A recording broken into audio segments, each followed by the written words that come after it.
চট্টগ্রাম সরকারি সিটি কলেজে ছাত্রদল ও ছাত্র শিবিরের মধ্যে দফায় দফায় সংঘর্ষে দুই পক্ষের অন্তত 15 জন আহত হয়েছে। গ্রাফিতিতে গুপ্ত লেখাকে কেন্দ্র করে শুরু হওয়া এই সংঘর্ষে মঙ্গলবার দিনব্যাপী চরম উত্তেজনা ছিল ক্যাম্পাসে।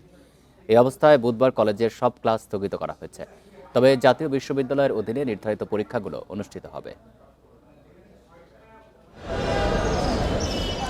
চট্টগ্রাম সরকারি সিটি কলেজের একটি দেয়ালে গ্রাফিতির নিচে লেখা ছিল ছাত্র রাজনীতি ও ছাত্রলীগ মুক্ত ক্যাম্পাস। সোমবার রাতে ছাত্র শব্দটি মুছে দিয়ে গুপ্ত শব্দটি লিখে দেওয়া হয়। এর জেরে মঙ্গলবার সকালে সংঘর্ষে জড়ায় ছাত্রদল ও ছাত্র শিবির। পরে সেই সংঘর্ষ কলেজ ক্যাম্পাস থেকে ছড়ায় নিউ মার্কেট ও আশপাশের এলাকায়। ঘটনার পর পুলিশ ও কলেজ প্রশাসন পরিস্থিতি সামাল দিলেও বিকেলে আবারও দেশীয় অস্ত্রশস্ত্র নিয়ে পাল্টাপাল্টি ধাওয়া ও সংঘর্ষে জড়ায় তারা। এ ঘটনার জন্য পরস্পরকে দায়ী করেছে ছাত্র সংগঠন দুটির নেতাকর্মীরা। যদি গুপ্ত না হয়ে তাহলে এই লিখাটা আপনাদের গায়ে লাগার কারণ কি?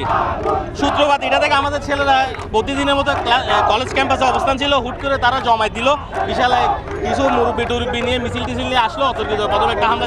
আমরা যথাযথভাবে অবস্থানে ছিলাম, আমরা আমাদের মতো স্লোগান দিচ্ছিলাম। আমরা স্লোগান দেওয়ার এক পর্যায়ে ওরা আমাদের দিকে তেড়ে আসে। তেরাশের মধ্যে আমাদের মধ্যে একটা হাতাহাতি হয়। রাজনীতি ক্যাম্পাসে চলবে না, মানে শিবিরের প্রতি উস্কানিমূলক বিভিন্ন লেখাজোখা লিখছে।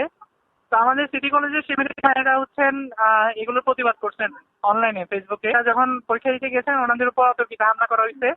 এই হামলায় আমাদের সিটি কলেজ সভাপতি সহ প্রায় 5-6 জন তখন তাৎক্ষণিক আহত হয়। পরিস্থিতি নিয়ন্ত্রণে বাড়তি ফোর্স মোতায়েন সহ দায়ীদের বিরুদ্ধে ব্যবস্থা নেয়ার কথা জানিয়েছে পুলিশ।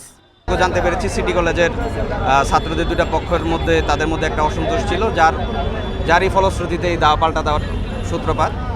তো এই দুই পক্ষের মধ্যে দাওয়া পাল্টা দেওয়া হয়েছে। তোমার খবর পেয়ে আমাদের পুলিশের পর্যাপ্ত উপস্থিতির পর আমরা দুই পক্ষকে দুই দিকে সরিয়ে নিতে পেরেছি এবং বর্তমানে পরিস্থিতি অনেকটাই স্বাভাবিক।